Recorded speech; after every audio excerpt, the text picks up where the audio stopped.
swagger.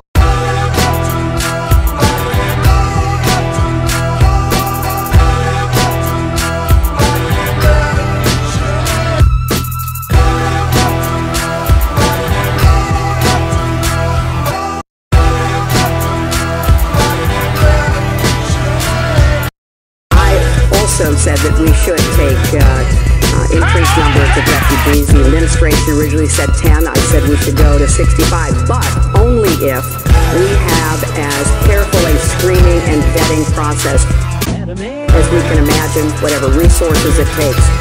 Because I do not want us to, in any way, inadvertently allow people who wish us harm to come into our country. But the fact of the matter is, we don't know who those people are, and the majority of them are young males.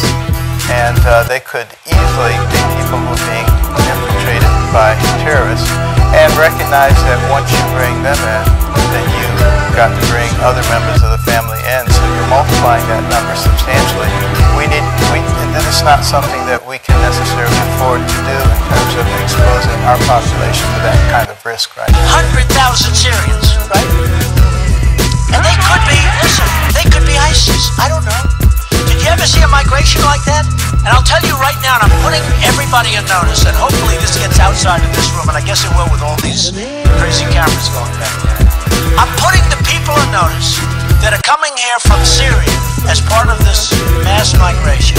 That if I win, they're going back. They're going back. I'm telling you.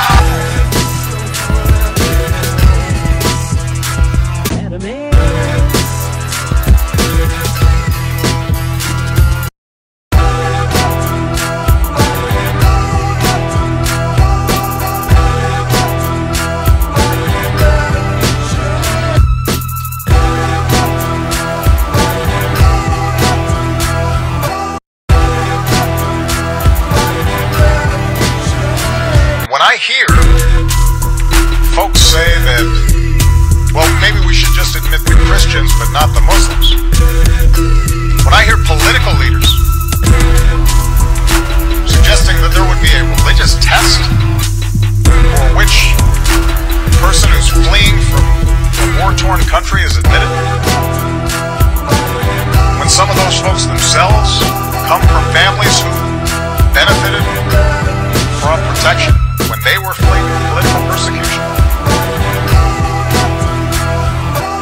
That's shameful. That's not American. It's not who we are.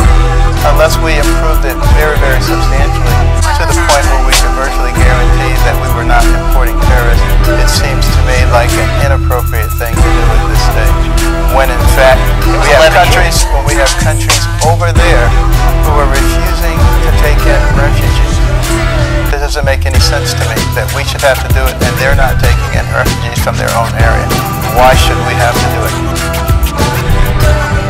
So I think it is very important for us right now, particularly those who are in leadership, particularly those who have a platform and can be heard, not to fall into that trap, not to feed that dark impulse inside of us. When you hear this one, it's serious.